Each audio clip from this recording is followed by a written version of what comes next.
You need help with something. Something small even.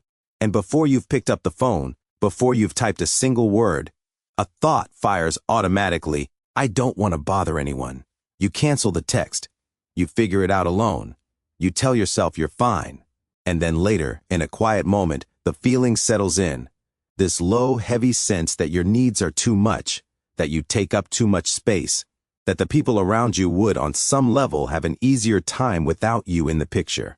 Nobody told you this. Nobody said those words. So where did it come from? If you've ever felt this way, you are not broken. You are not dramatic, and you are almost certainly not actually a burden. This feeling, the quiet, persistent sense that your existence inconveniences the people around you, is one of the most common and least talked about experiences in human psychology. Researcher Thomas Joyner at Florida State University spent years studying this feeling, which he called perceived burdensomeness, and found it to be extraordinarily widespread. Not just in people experiencing depression or anxiety, but in ordinary people, in ordinary moments, across every age group and background. The feeling is real. The conclusion it draws almost always is not. So where does this feeling come from, if nobody actually told you that you were a burden? Developmental psychologist John Bowlby spent decades studying attachment, the bond between children and their caregivers, and found something important. Children are extraordinarily sensitive to emotional availability. Not just whether their physical needs are met, but whether the adults around them seem genuinely present and willing to engage. When a child's needs are consistently met with irritation, distraction, overwhelm, or absence, even unintentionally, the child doesn't think, my caregiver is struggling. The child thinks, my needs are the problem. This is called an insecure attachment pattern, and it doesn't require dramatic events to form.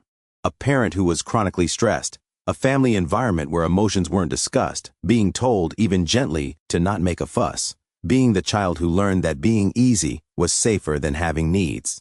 These experiences, repeated over years, create a deeply held belief, not a thought exactly, more like a felt sense that needing things from other people is dangerous, that your presence is costly, that love is conditional on being low maintenance. Here's what happens in the brain when this belief takes hold. Neuroscientist Lisa Feldman Barrett at Northeastern University has spent years studying how the brain predicts experience.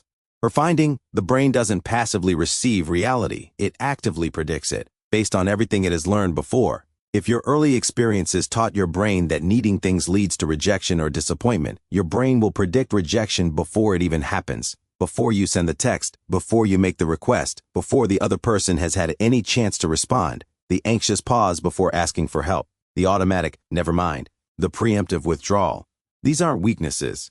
They're your brain running a very old predictive model, one that made complete sense when you were small and dependent, but is now firing in situations where it no longer applies. Never no longer apply. Here's the most important thing to understand about the burden feeling. It lies.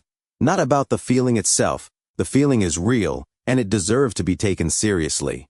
But about its conclusion. Perceived burdensomeness, as Thomas Joyner's research showed, is almost never an accurate assessment of reality. The people who feel most like burdens are in most cases the people who ask for the least, give the most, and are most attuned to the needs of those around them. The people who are genuinely hard to be around rarely worry about being a burden, because that kind of self-awareness is itself evidence of care.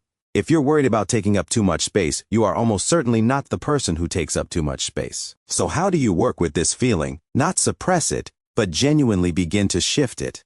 3 things that the research supports. First, name it when it fires.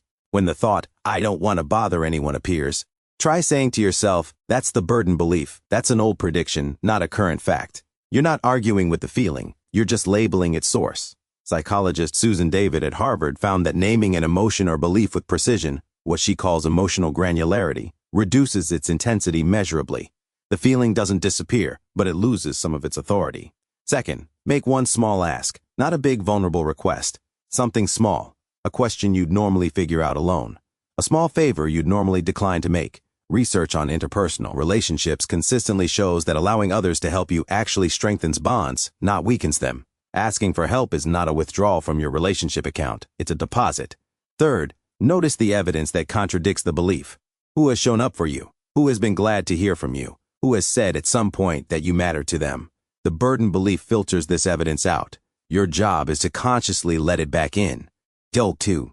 Mine. The feeling that you are a burden is old. It was formed when you were small and dependent on people who may have been doing their best but couldn't always be fully present. It made sense then. It kept you safe. But you are not small anymore. And the people in your life now are not the same people. You are allowed to take up space. You are allowed to need things. You are allowed to ask. Not because you've earned it, not because you've proven you're worth it, but because that's what it means to be a human being in relationship with other human beings. Your needs are not a problem. They are proof that you are alive. They are proof that you are alive.